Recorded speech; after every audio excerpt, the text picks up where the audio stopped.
Poser la question de savoir le champ d'application de la loi. Et j'en reviens à la question de l'honorable député Oumar Sy. Honorable député Oumar Sy, je voulais tellement comprendre, excusez-moi de le dire, que je lui ai demandé de m'écrire sa question. Et il m'a écrit sa question. Il m'a écrit sa question, elle a été reprise par beaucoup d'intervenants. Est-ce que les crimes de sang sont dans le champ d'application de la loi d'amnistie? D'abord, et puis, honorable, vous m'avez accusé de dilatoire. Vous avez dit que je ne dois pas faire de dilatoire, je ne dois pas faire de langue de bois. Moi, pour qui me connaît, c'est que j'ai une langue et qu'elle n'est pas de bois.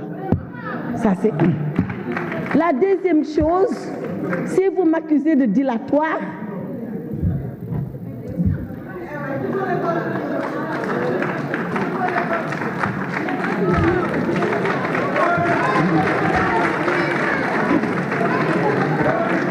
ça,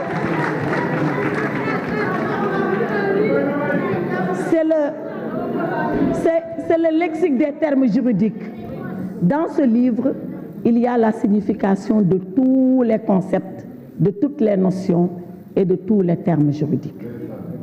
Et le dilatoire, c'est une exception de procédure qui permet à un avocat ou à une partie qui plaide de soulever l'exception avant même d'entrer au fond. C'est ça le dilatoire. Donc, je sais pourquoi vous l'utilisez. Vous l'utilisez dans le sens où je ne dois pas utiliser de faux fuyants pour vous répondre.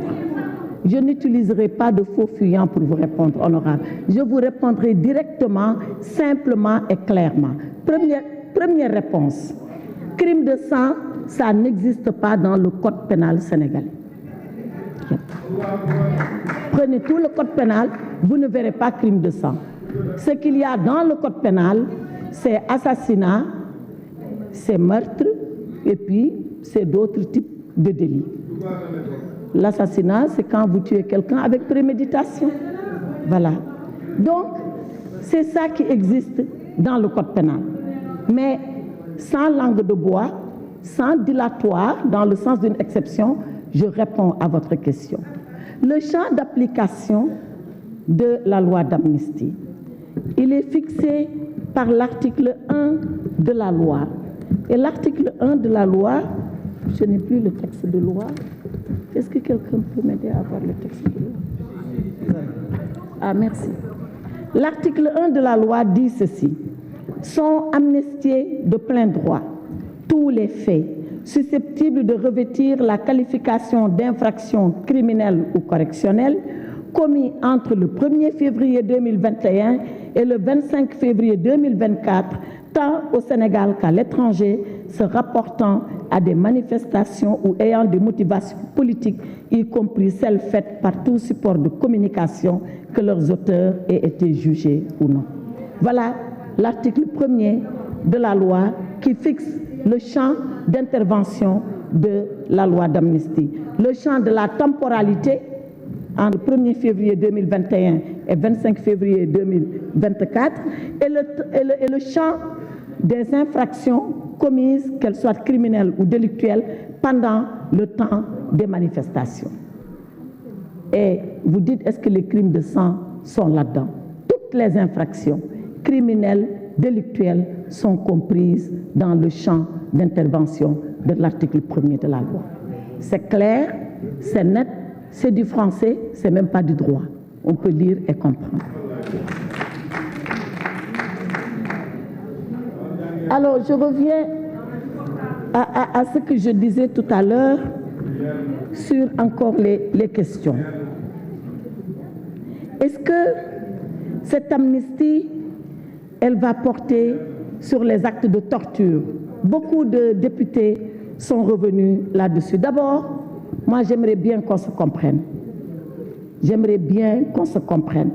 Dans cette loi d'amnistie, on a parlé de manifestations politiques, là, dans la loi d'amnistie.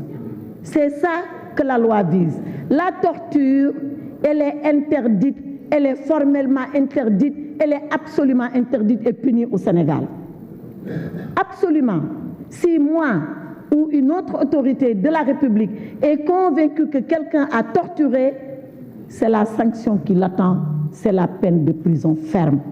Nous ne supportons pas la torture, nous la condamnons parce qu'elle est illégale, parce qu'elle est immorale, parce qu'elle est dégradante, parce qu'elle est inhumaine.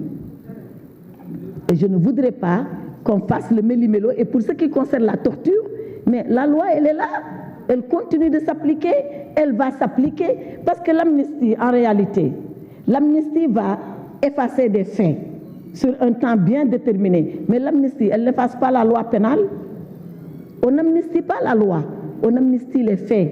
Donc tant que la loi, elle est là, et elle punit des faits, mais ces faits-là seront toujours punissables. Donc je ne voudrais pas qu'on vienne encore mélanger avec la torture et faire rentrer la torture dans le débat. Maintenant, qu'est-ce qu'on va faire des victimes? J'ai dit tout à l'heure comment nous tous, on a vécu cette situation, quelle a été notre peine profonde, absolument profonde, devant ce qui s'est passé, devant ces morts, devant cette violence, devant ces incendies, devant ces incinérations. On a vécu des moments absolument difficiles. Et pour la première fois, depuis qu'on vote l'amnistie au Sénégal, ou en tout cas c'est une des rares fois, mais je pense que c'est la première fois, où le président de la République dit: si vous votez la loi d'amnistie, alors permettez-moi que par un mécanisme, je puisse assister les victimes. Donc, toutes les victimes de ce qui s'est passé seront assistées et seront soutenues. L'État sera à leur côté. Voilà ce que je peux vous dire. Que les morts reposent en paix, que leurs parents, qui le souhaitent, soient assistés. L'État est prêt à cela, que ceux-là qui ont subi des dégradations soient assistés, parce que c'est ça le sens et l'esprit du pardon que veut faire insuffler Monsieur le Président de la République sur le Sénégal. Monsieur le Président, beaucoup de députés sont revenus sur nombre de questions et ils nous ont dit: mais pourquoi se fait-il que depuis 2021 que tout cela existe, on n'a pas dédommagé les victimes? Parce que depuis 2021, nous observons le Sénégal et les Sénégalais, en nous disant à chaque fois le cycle va s'arrêter, en nous disant à chaque fois la raison va prévaloir chez nous tous, parce qu'arrive un moment, le basculement de la violence est dû à une perte de raison de part et d'autre. Et on se dit, on va se reposer parce que nous sommes le Sénégal, on va se reposer parce que nous sommes des Sénégalais. Et quand on a vu que tout ça allait crescendo, on a dit: c'est maintenant le moment de nous arrêter. De nous arrêter et de nous regarder en face, de nous arrêter et de faire notre propre examen de conscience.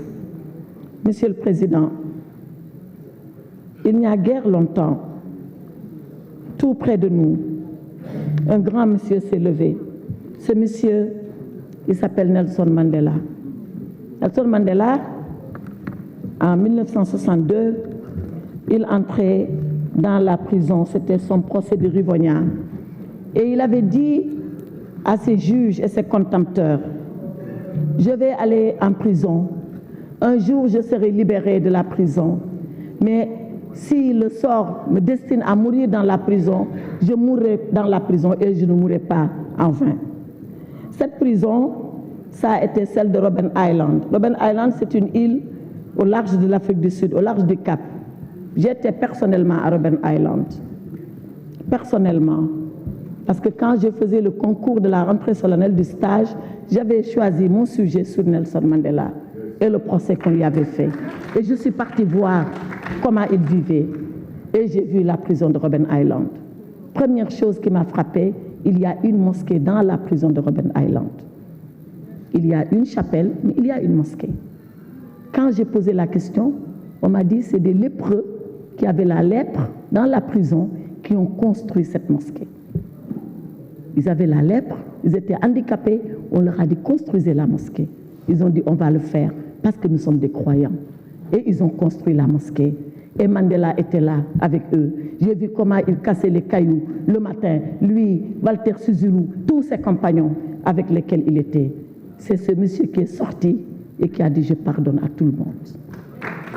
Je pardonne à tout le monde. Et ça, c'est un exemple vivant sous nos yeux. Ce n'est pas les nazis, ce n'est pas les